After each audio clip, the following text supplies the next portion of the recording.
Nuestra invitada de hoy es Julieta Lazo, cantora, actriz, performer. Vamos a compartir su historia que va de Villa Crespo a Salta, de la milonga al cine, del off del tango al centro de la escena del tango, al circuito internacional del género, a los premios Gardel, que ya has empezado a coleccionar, Juli. Para empezar, me gustaría preguntarte sobre una definición que solías hacer de tu oficio, que era que sos una actriz que canta. De alguna manera se inscribe en una tradición muy, Sí, muy larga, muy extensa, muy notable en el tango, en la que están Tita Merelo, Sofía sí, Bozán, un nombres montón. Sí. parecidos, ¿no?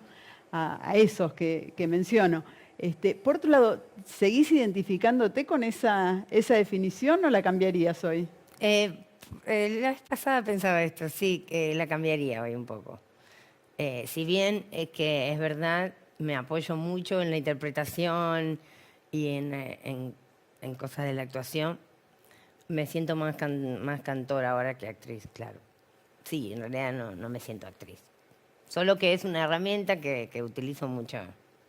Y eso tiene que ver también con un camino en el que fuiste pisando más firme, quizás. Sí, la verdad que sí.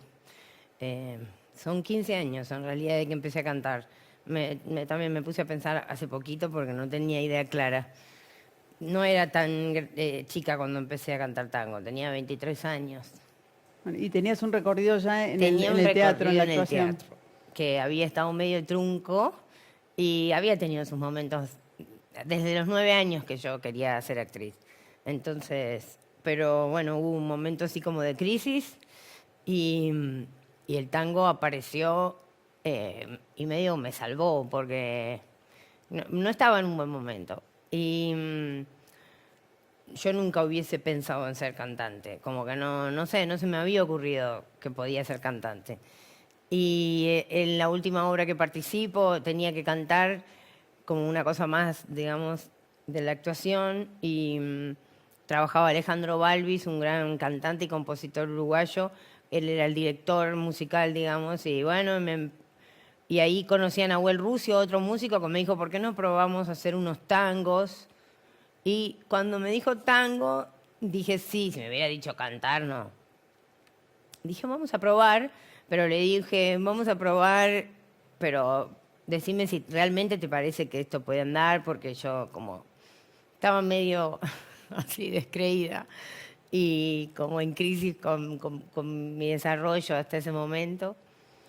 En crisis Entonces, con el teatro claro, y... como que Ujú.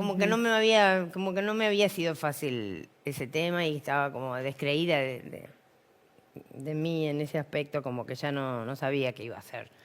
Y, y probé, yo dije, bueno, dale, vamos y ensayamos mucho tiempo, era un músico muy obsesivo y fuimos a una Milonga Orsay en San Telmo, que era una milonga donde había músicos de tango jóvenes de la nueva camada, como consagrados, que con sus orquestas.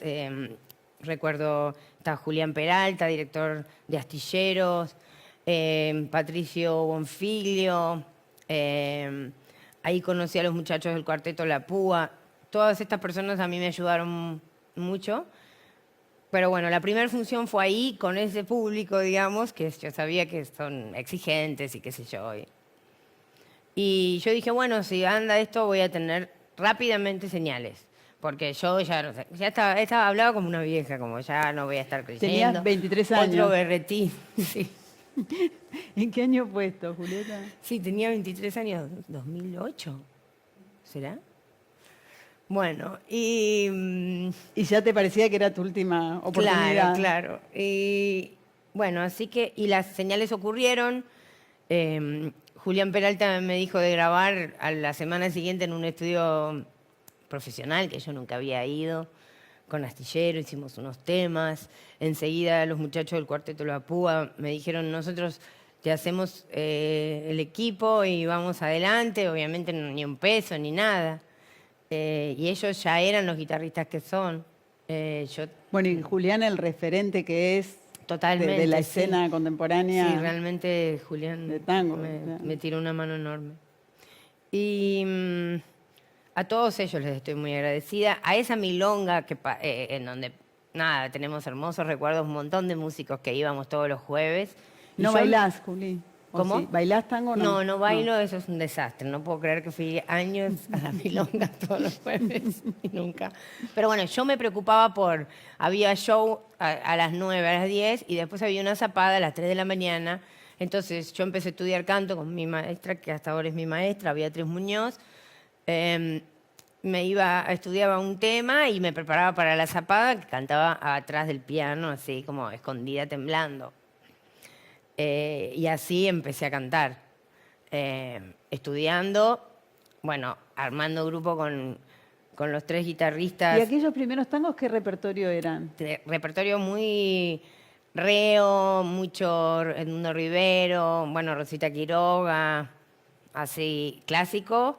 Y ellos Y clásico repertorio de cantores con guitarras en las versiones exacto, más y ellos muy emblemáticas, grela, digamos. ¿no? Muy, muy. Bueno, yo ahora en los próximos shows los voy a hacer con ellos, que es Juan Otero, Leandro Ángel y Germán Montaldo. Así que nos estamos reencontrando después de 10 años. Tocamos juntos el otro día en Café Berlín, fue muy emocionante para mí y para ellos, no sé, también. Y ahora se vienen varios shows en los que nos juntamos a tocar otra vez. Bueno, ellos me hicieron el aguante 4 años de tocar en todos los lugares, en los antros más antros, en los bares de amigos, bueno, en el Tazo también, en un montón de lugares. Y Rivero y Quiroga eran referencias para vos. Sí, Sí. yo tenía, en mi familia Magníficas, escuchábamos bueno. música popular, escuchábamos mucho Violeta, Mercedes, pero no eran tangueros. Entonces, yo sabía que había ahí algo, pero no es que sabía un montón de tango, escuchaba Goyeneche, ponele. Entonces, cuando empecé a cantar, ahí empecé a entrar en un mundo de volverme loca, ya Mercedes Simone, bueno, Florial Ruiz, todo, aprender un montón y aprender de los muchachos. Todos me iban diciendo. Y escuchar, escuchar, escuchar. Bueno, fue unos años así de ponerme a tiro, ¿no? Y Y por otro lado, explorar un estilo que no tiene que ver necesariamente con la tradición. Digamos, no en la elección de repertorio, No, sino no en las eran- versiones que fuiste elaborando.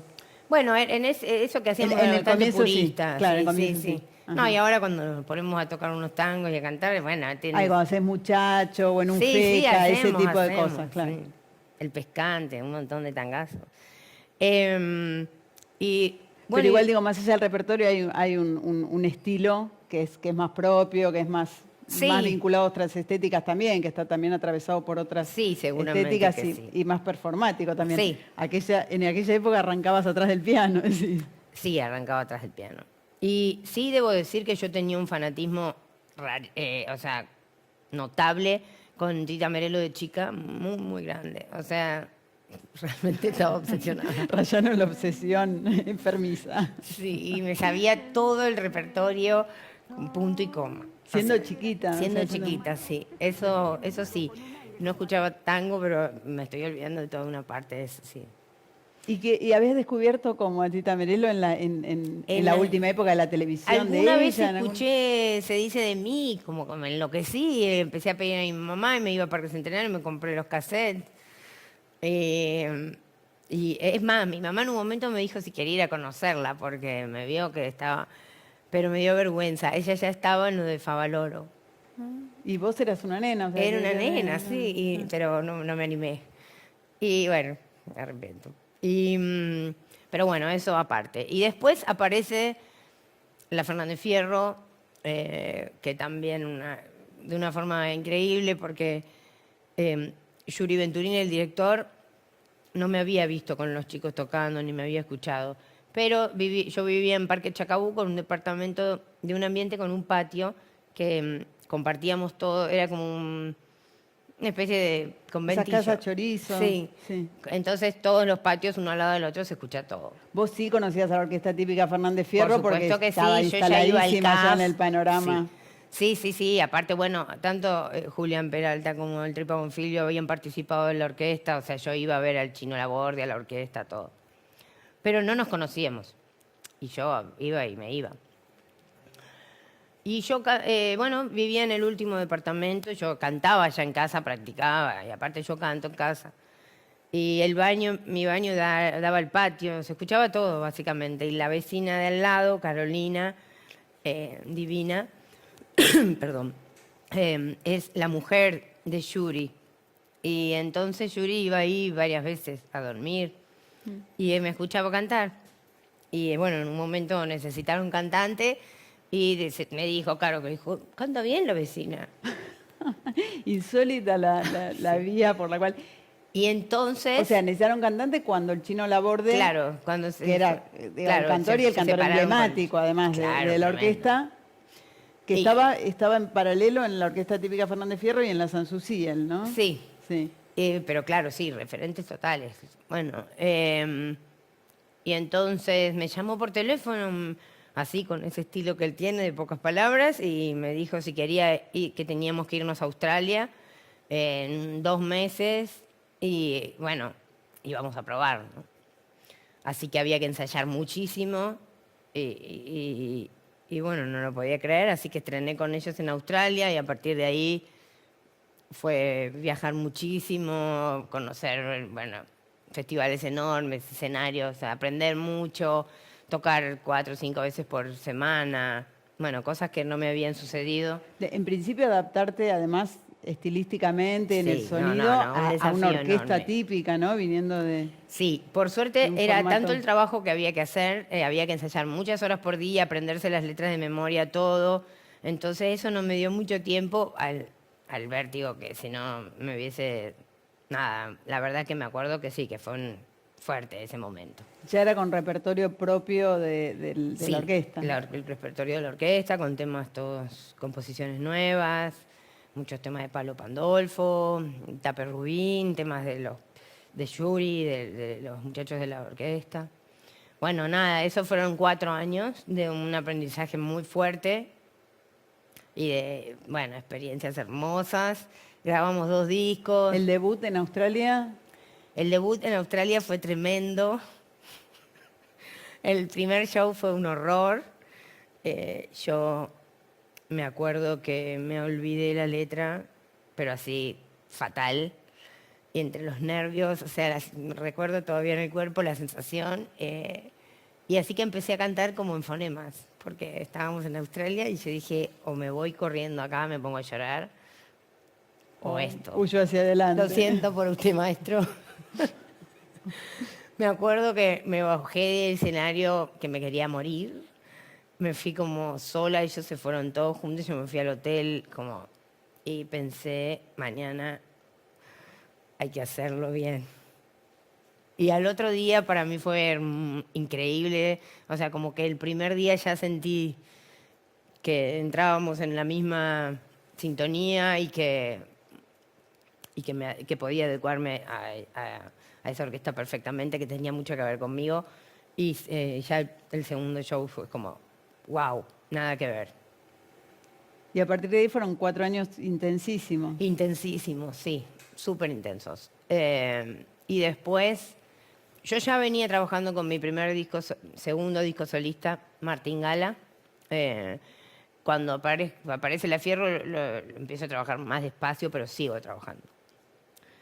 Con Diego Bayardi y Lisandro Silva Echevarría, que componían las canciones un poco a medida.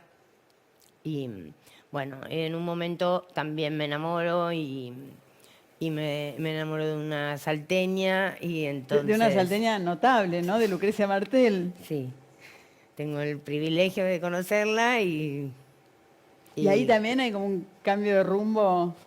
Sí, bueno, porque bueno, decidimos irnos a vivir a Salta. Entonces, entonces yo tengo que dejar la orquesta porque, bueno, es en Buenos Aires todas las semanas. Así que, bueno, ahí es cuando me voy de la orquesta, que fue un dolor enorme porque es un gran amor en mi vida. Y bueno, fue difícil. Fue difícil esa decisión. Sí, fue difícil. Me dolía mucho el pecho, me hice tomografías, como que me costaba hablarlo. O sea, te hiciste tomografía, tenías Tenía dolor en el pecho físicamente físico, sí, raro. Y decía, medio que me asusté, ¿qué tengo? Y no, era la que me angustiaba. Bueno, nada, como cuando uno se separa de un amor, qué sé yo. Bueno, siguiendo otro en este caso, ¿no? Siguiendo Siguiendo otro, otro. con la decisión de hacerlo, pero bueno, no dejas de extrañar y qué sé yo. Pero bueno, estuvo bien y nos despedimos con los muchachos Bueno, con Yuri relativa la y con despedida Yuri le porque dije, nos vemos pronto para hacer un disco juntos. Así que 3 años más tarde o 4 volvimos a hacer Cabeza Negra. Cabeza Negra, que es tu segundo Gardel, ¿no? Tu segundo premio Segundo Gardel. Gardel, sí. Dos seguidos aparte, Sí, fueron con seguidos. La Caldera. La Caldera y ganó mejor álbum de tango y este ganó mejor álbum de tango y mejor portada. y mejor portada. La De portada Alejandro es de Ross. Alejandro Ross. Sí, que también hizo la portada de Martín Gala y que también hizo la portada del disco que ganó también el Gardel de la Fernández Fierro, Ahora y Siempre. Ah, mira, mira. Sí. El disco, el arte de tapa de Cabeza Negra tiene un trabajo muy particular, bueno, muy integrado al concepto del álbum Sí. en general, pero además un trabajo en el que intervienen Sí. no solamente Alejandro Ross, sino Sí, contá un poco un montón de quiénes. artistas salteñas. Hay un programa que es un concurso de drag queens que se produce en Salta y que es fabuloso, que es Juego de Reinas. Y cuando nosotras lo vimos en Salta con mis amigas, somos fanáticas del que programa. para vos fue como un hallazgo, una cosa completamente Es que inesperada. sí, no se puede creer ese programa y hecho allá. Es como un, Es un como un concurso. reality, Sí, sí, primero fue concurso, ahora después en la segunda edición fue con reality. de drags Sí, en el que la competencia, digamos, pasa por la creación, por el sí, montaje y pasan, no, y personal. pasan por un montón de pruebas, canto, baile, todo. Y yo me hice muy amiga de Mística, que es la productora y la conductora, y que es una persona hermosa. Y entonces, nada, en la primera edición ganó Catrina Raiza, que es fabulosa, que se hace unos trajes, unos maquillajes, todo es espectacular. Entonces la llamamos para que nos ayude. Catrina hizo eso que yo llevo en la cabeza.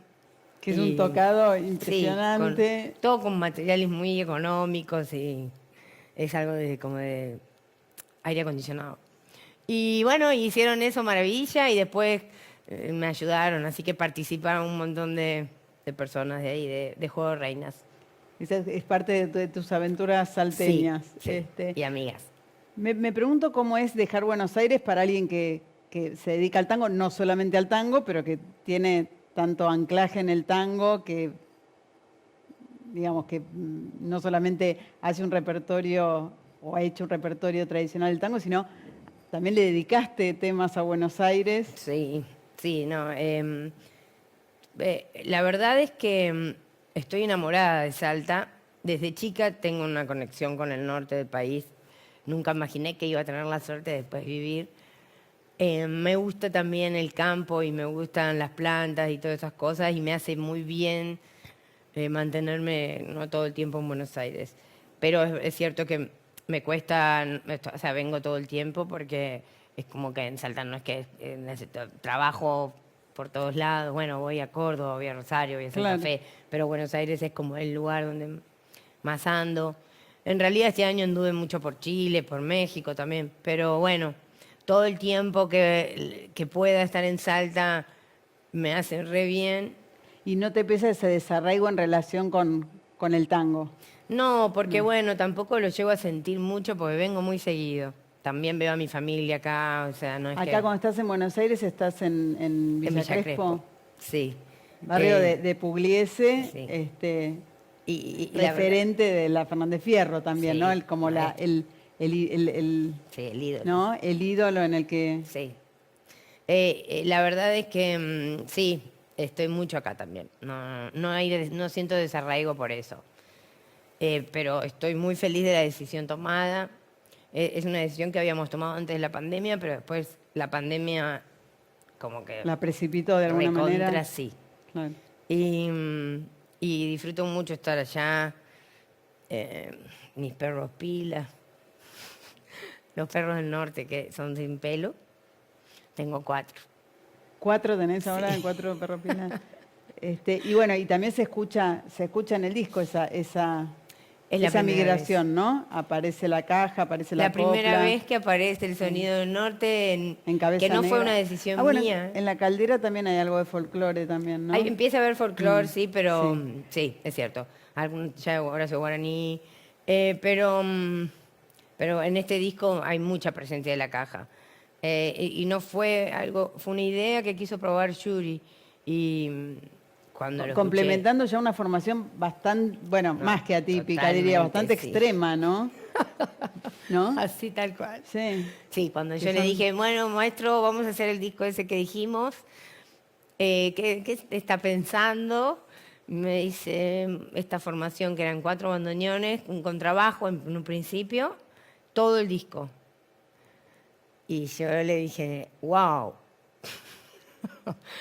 Hasta que escuché y enseguida vino con la idea de la caja y cuando escuché el primer tema que grabamos, fuimos grabando de a poco, Fuga de Ausencias, que es uno de mis temas favoritos del disco, eh, dije, sí, está bien, está loco, pero vamos para adelante. Más después todo lo que sumó Walter Chacón, con, bueno, nada, distorsiones y cosas con el sonido. Es un disco dramático, totalmente dramático, telúrico y por momentos yo tenía miedo de eso, como bueno, pero bueno, tampoco podía miedo en el pasar sentido de que también tiene una oscuridad muy que... poco digerible, qué sé yo, no sé, como no para cualquiera, digamos. Pero estoy re orgullosa del disco eh, y bueno, es eso, sí, es así, es realmente muy, muy, muy trágico. Y el hecho también de decidirte por ya más por un repertorio original que por las versiones, tiene que ver con un camino en el que estás profundizando, como En realidad, siempre, en todos los discos hay más o menos mitad y mitad de mitad y temas mitad. Mm. nuevos y versiones. En este por ahí hay más, algunos más temas, no, pero también hay muchas versiones. Y yo estoy muy atenta siempre escuchando compositores, porque yo no escribo, en este disco hay una canción mía, pero es una cosa azarosa. No es que yo escribo. Entonces estoy siempre escuchando mis colegas y buscando canciones nuevas y siempre quiero que haya canciones nuevas. Sí. En este próximo disco que va a salir hay un solo tema nuevo. Pero son versiones de... Bueno, ya hablaremos. Hay un solo tema nuevo, son versiones. Son versiones de temas... es un disco totalmente diferente a lo que hice hasta ahora. No hay tango, No hay tango no directamente. hay folclore argentino. Es un disco profundamente latinoamericano, con mucho folclore latinoamericano, mucha música chilena también, porque es un disco grabado con músicos chilenos y producido por músicos chilenos. Y hay un cruce, también un encuentro con Vicentico. Y hay un feat que le Cómo dicen fue ese? ahora con Le dicen ahora. Vicentico, que bueno, es un ídolo y mi cantor favorito, así que es como nada, un regalo también. Hay Cómo fue ese varios feats, no encuentro? es el único feat. ¿Cómo fue el encuentro? Bueno, nos conocemos por la vida y yo adoro a- a Valeria, a Gaby, a toda la familia. Y bueno, tuve el privilegio, la verdad, de conocerlos. Y bueno, y bueno, nada, salió. Además, te reencontraste con el teatro finalmente. Me reencontré con el teatro. em, yo igual seguí como haciendo cosas. Voy a lo de Leonora Hermosenko, a veces así. Fui varias veces a seguir, a entrenar, a ver qué pasaba ahí, no sé. Y, ¿Y qué pasaba ahí? y hay algo ahí, pero en este caso decidí actuar porque el director, Toto Castiñeiras, es una persona que fue maestro mío cuando yo era chica. Es una persona que admiro mucho, que me encanta todo lo que viene haciendo. Vengo viendo sus obras. Como que inventó un lenguaje gauchesco, moderno, totalmente particular. Y entonces, y además lo quiero mucho y me siento muy cuidada por él. Y era un personaje chico, no era ningún protagónico ni nada así. El ojo Y del bombero es la obra. sí, sobre el mito del bombero. y más que el elenco es delicioso, de gente preciosa y súper talentosa. Entonces por eso yo me metí en Ojo de Bombero, en esta aventura, y aprendí muchísimo de mis compañeros y estoy muy feliz de haberme animado, porque por muchos momentos tuve mucho miedo. Pero bueno, no es que quiero salir ya a actuar y así. Es como en momentos, cosas particulares. Esto me parecía una hermosa ocasión. Ocasión que te valió además el premio Trinidad Guevara Sí, como eso fue revelación. como- O sea, Eso fue como un sueño. fueron varias temporadas de esa obra porque tuvieron recorrido también en Sí, distintas porque salió provincias, ¿no? ¿Cómo? La Fiesta Nacional del Teatro, primero fue seleccionada Ah. y eso hizo que viajáramos un poco por Misiones. Hicimos funciones en Buenos Aires y creo que alguna cosa más vamos a hacer. Ujú. O sea que eso medio se suma a esa vida nómade Sí, que también. llevas y que Lo que sí. me costaba a mí, que claro, eso te trae mucho a Buenos Aires y entonces, bueno. Pero bueno, vale la pena porque me gusta mucho compartir con los compañeros. Bueno. El retro rock, entonces, con sus picos y valles, el retro rock. Si en los 90 el grunge y el Britpop remitían a décadas pasadas, el retro rock, ya desde su definición, indicaba que el género se mordía la cola. Una banda emblemática de retro rock es, sin dudas, The Strokes. El auge por su estética vintage había durado hasta su segundo disco, Room on Fire, del 2003. Criticado por ser más de lo mismo, First Impressions of Earth, 2006, el siguiente álbum, también fue criticado, pero esta vez por intentar un cambio no del todo digerido por sus fans. Para la época de Calm Down Machine, los Strokes estaban en serios problemas. Señalados como niños ricos y caprichosos del Upper East Side de Manhattan, la banda siempre mantuvo una actitud defensiva hacia afuera que, pasada de rosca, terminó por enfrentarlos a ellos. Si a los demás se los juzga por repetirse, a los Strokes se los condenó por cambiar. Que el falsete de Casablancas es paupérrimo, que sus letras son pretenciosas, que una limitada bandita de garage no puede acercarse a las inmediaciones del avant-garde, que si antes afanaban el Segit de fines de los 70, ahora saqueaban la caja fuerte del pop ochentoso, etcétera, etcétera, etcétera. Lo cierto es que, a pesar de las balas, sobrevivieron. Y mejor, la verdad, que no hayan vuelto a hacer algo como Last Night o Reptilia, piezas vertiginosas y geométricas, donde resaltan el duelo de guitarras de Nick Valenci y Hammond, algo que les salió tan bien. Es cuestión de abrazar el cambio o cambiar de disco, no mucho más. Si querés leer la nota de Martín Sarielo, entra a laagenda.buenosaires.gov.ar.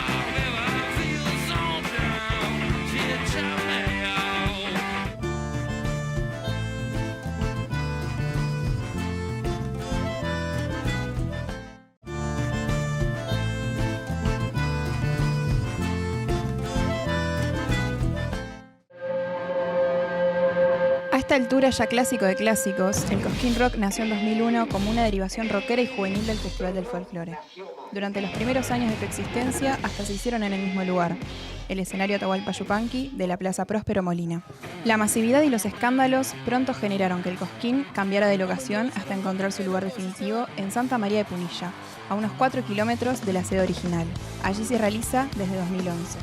Hoy, el festival creado por José Palazzo ya no es aquella reunión de pocas bandas y algunos miles de fans, sino un mega evento de más de 100 artistas, con escenarios de todos los tamaños. La lista completa de artistas que pasaron por el festival es casi imposible de repasar. Actuaron bandas y solistas consagrados, grupos emergentes que tocaban para 10 personas, bandas importantes de Córdoba y de las escenas de otras provincias que llegaban a reclamar su lugar en la historia y muchos más. Con los años, Cosquín Rock fue sumando géneros, aunque por alguna razón el punk terminó olvidado, salvo excepciones. Quizás solo haya faltado las presencias del Indio Solari y de Gustavo Cerati. Después estuvieron todos. El show de Cerú, la reunión Charlie Papo de 2005 o el homenaje a Luis Alberto Spinetta en 2012 confirmaron a Cosquín Rock como el evento donde el rock argentino se refugia, se recuerda y se reinventa. Una obligada diversidad que los mantiene vigentes sin dejar de lado lo clásico, que es, en definitiva, lo que todavía domina las grillas de las distintas ediciones. Podés leer la nota de Federico Ansardi en laagenda.buenosaires.gov.ar. No sé por qué imaginé. Me gustaría hablar también un poco de Terminal Norte. del Sí. documental, en el que además se registran otros encuentros musicales Sí. y artísticos, por ejemplo, con Mariana Carrizo, con La Coplera y Sí. con otros artistas. Eso sí, fue hermoso. Eso fue en pandemia. O sea, saliendo. ¿Cómo es la historia de ese documental? Estábamos en Salta. Yo me fui en el último avión a Salta, porque estaba acá preparada para trabajar cuando todo se desplomó. Así que tuve la suerte de llegar al último avión y pasamos allá. Y bueno, lo que todos sabemos. Y en un momento se abrió un poquitito. Y entonces dijimos, hagamos como una... Nosotros practicamos mucho el deporte de la tertulia, de la reunión en Salta, en Buenos Aires, musical, donde cantamos, tocamos, la gente viene músicos, bueno, es una cosa que... En Salta viven un poco en un lugar un poco alejado, ¿no? Claro, en el campo, sí, como Sí. a 12 kilómetros de la ciudad.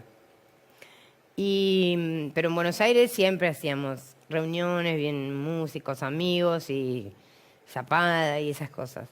Entonces, un poco era, bueno, compartir una tertulia con un equipo muy chiquito, porque no podía juntarse mucha gente, así que era, nada, una productora, así todo contado, pocos días de rodaje, un montón de pruebas de COVID y un montón de cuidados y contar bueno, que sponsorió, digamos, que hizo posible que saliera Terminal Norte. Y ahí es un encuentro con un montón de artistas ¿Y salteñas. cómo se va tejiendo ese encuentro? Bueno, Mariana Carrizo es una gran amiga nuestra, así que todo el tiempo, en realidad lo que se ve en Terminal Norte es un poco lo que nos pasa en la vida.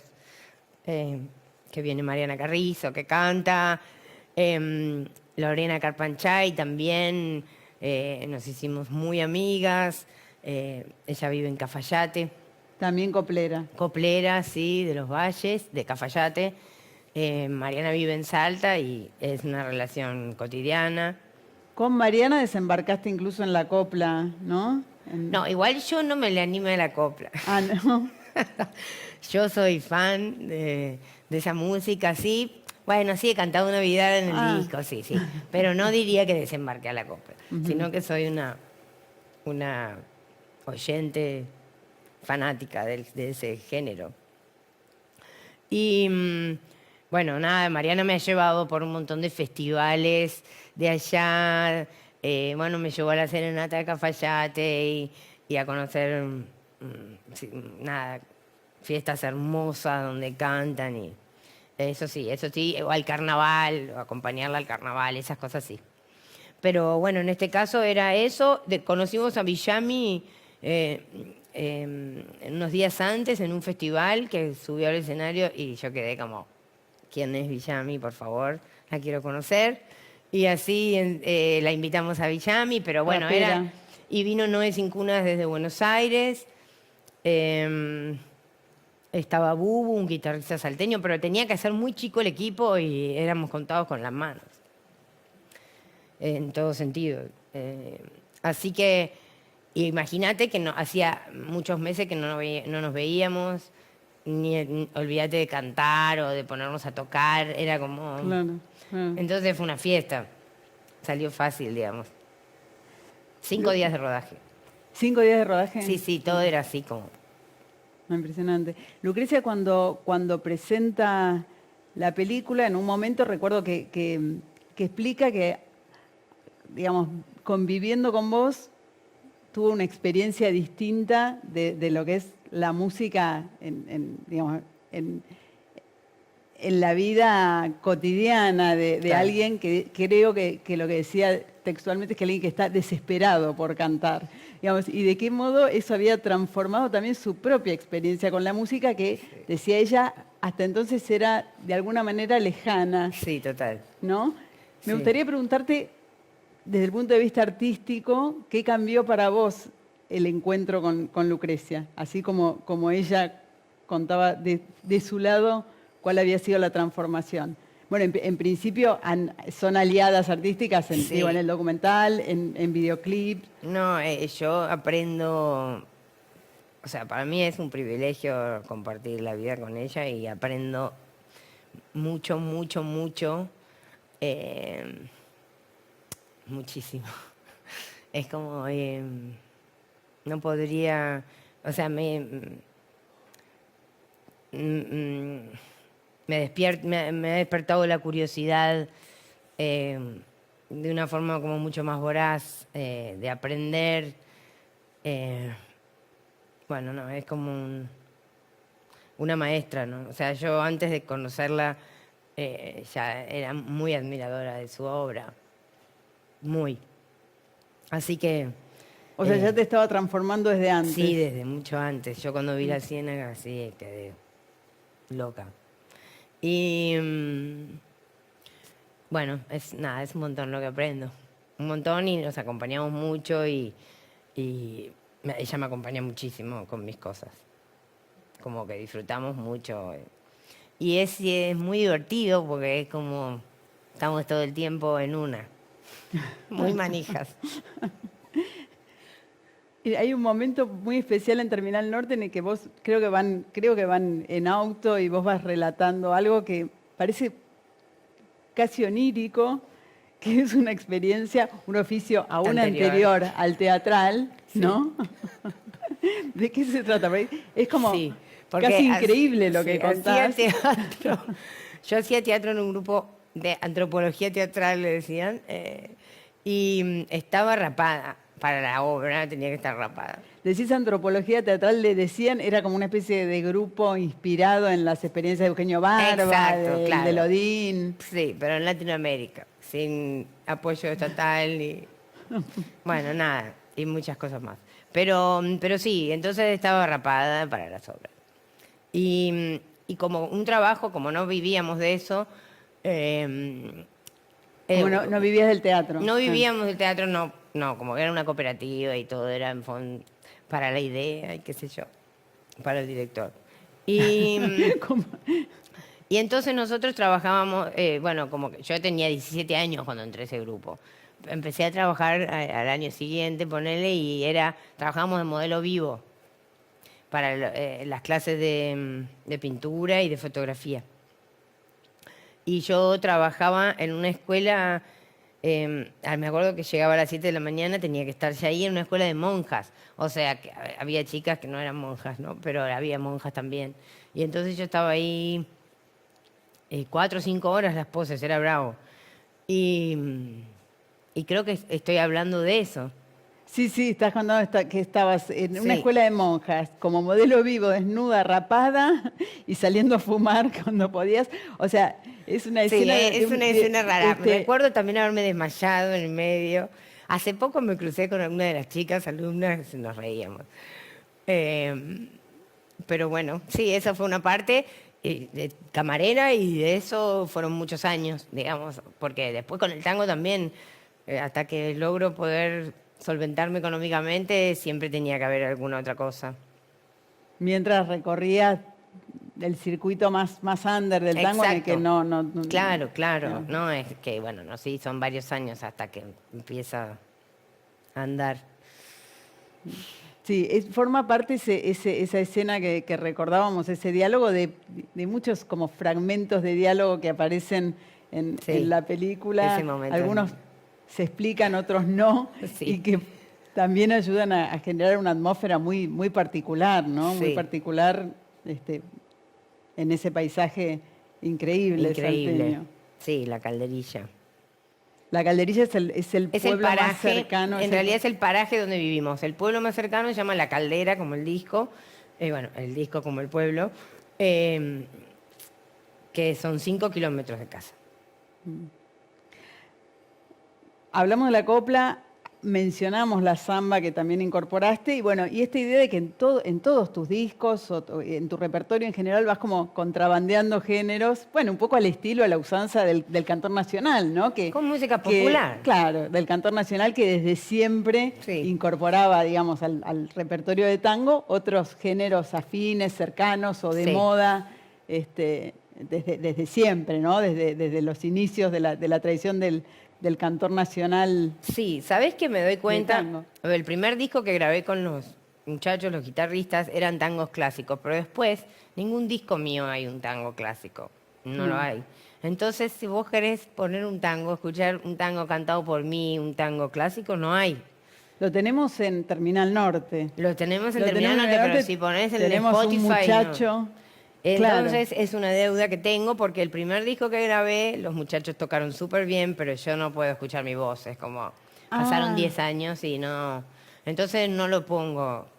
O sea, no está en plataformas No está en del primer plataforma. disco y lo tenés como... Y tengo sí, las ganas de en algún momento grabar unos tangos clásicos porque, bueno, no hay ninguno. Son todas canciones, son tangos nuevos. Bueno, lo mismo con los Fierro, los discos que están subidos, sí son tangos, pero son tangos nuevos. Sí, no hay es un clásicos. repertorio nuevo. Y además están todos estos géneros que siempre vas visitando. Ahora Sí. también hiciste una versión libérrima, diríamos, de No me arrepiento de No me nada. arrepiento de ¿no? Si nada, me arrepiento la de rien canción del icónica. clásico de Piaf. Sí. Difícil, ¿no? Sí. De encarar con semejante referencia. Sí, eso... A menos que, bueno, vos buscaste justamente como un contraste. Sí. Absoluto, Una podríamos versión, decir. sí, totalmente personal. Pero en realidad, bueno, eso es otro momento de... Yo no sé, después de la pandemia como que me puse a grabar un poco obsesivamente. No sé, bueno, salió Cabeza Negra y ahora está por salir otro disco. Y fue que yo soy muy fanática de una banda mítica chilena que se llama Macha y el Bloque Depresivo. Macha es un músico muy importante en Chile y en otras partes del mundo, pero en Chile es amadísimo. Tiene un formato que es el más famoso, que es el Chico Trujillo.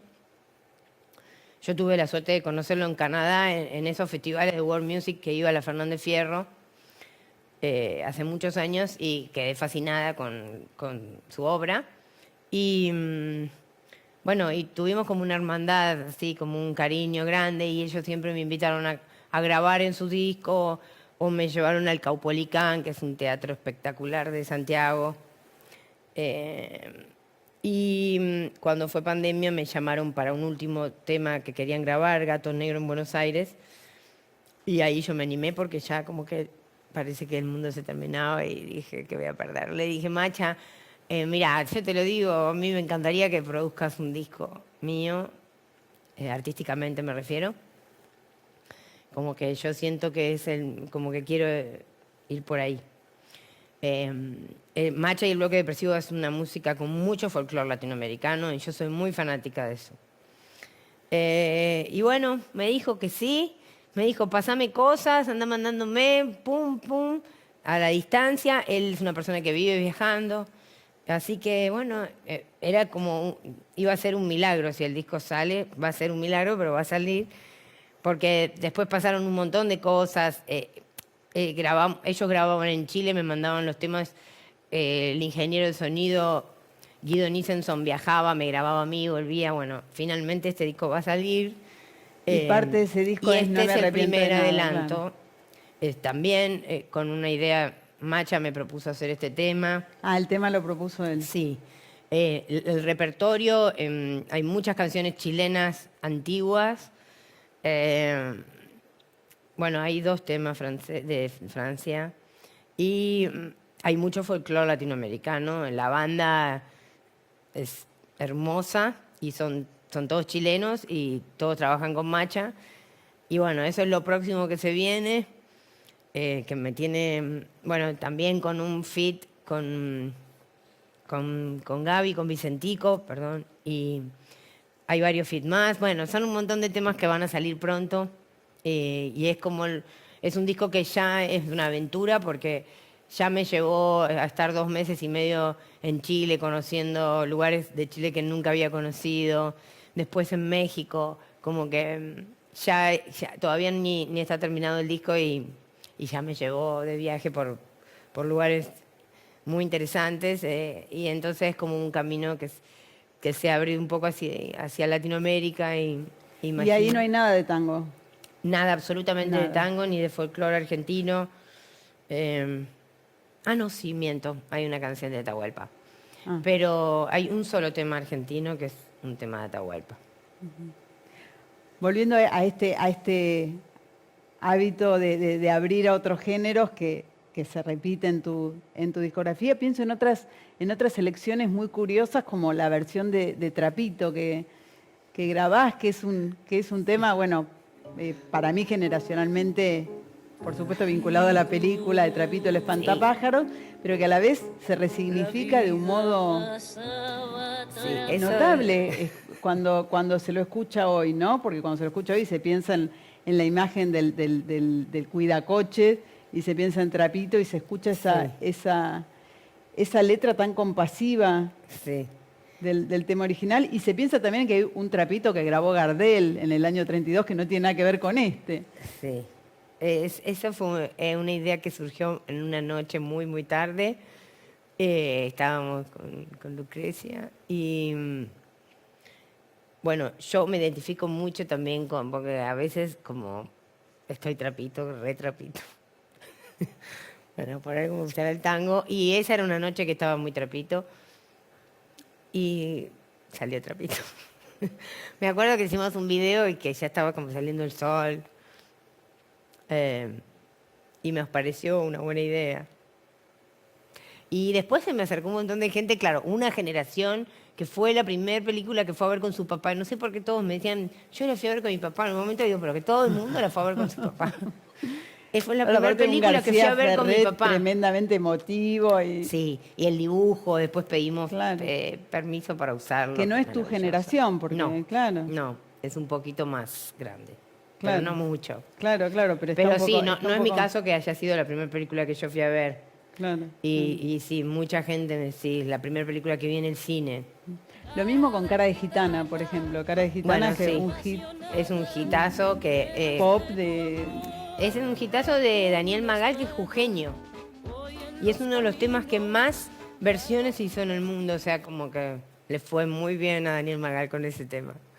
Y es un temazo. Y bueno, vale decir que ese tema lo usó Lucrecia en La Niña Santa. Podemos cerrar el programa, si te parece, con tu versión de Cara de Gitana en Terminal Norte. Dale, me encanta, que se estaba largando a llover. Me parece buena idea. Muchas gracias. No, a vos. Ay, ay, ay, ¿dónde vas, gitana mía? Es esta mi canción desesperada que te llama y que te busca en todas partes, pero dónde va de ti ya nadie sabe. Negros tus cabellos cubrían tu cuerpo tan llena de amor. Te vi bailando, otro te abrazaba, otro te besaba, pero eras a mí a quien mirabas. Cara de gitana, dulce apasionada, me diste tu amor con una espada. Hoy en los caminos pagas tu destino, vives el amor, robas cariño.